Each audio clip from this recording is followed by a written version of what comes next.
Alors juste un petit complément par rapport aux retouches des yeux. Euh, Tout à l'heure je cherchais quelque chose que j'utilise tout le temps pour modifier ma forme. Donc en fait c'était un petit exercice comme ça. Je crée une ellipse sur un nouveau calque que je remplis de blanc. Voilà. Et je fais CTRL T ou pomme T sur Mac. Alors en fait ça s'appelle transformation. C'est transformation manuelle pour être exact. C'est dans édition.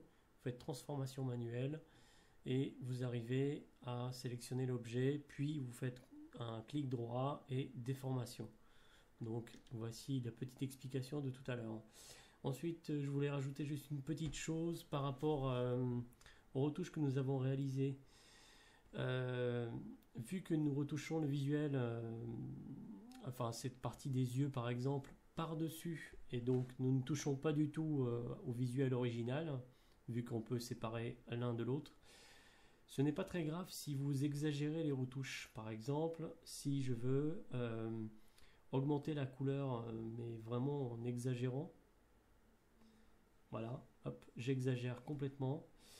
Ce qui est possible de faire dans Photoshop, c'est bien sûr réduire l'opacité pour atténuer toutes ces retouches que nous avons créées. Et par exemple, je prends tout le dossier et je me mets à 30% ou 40%, 42%, voilà.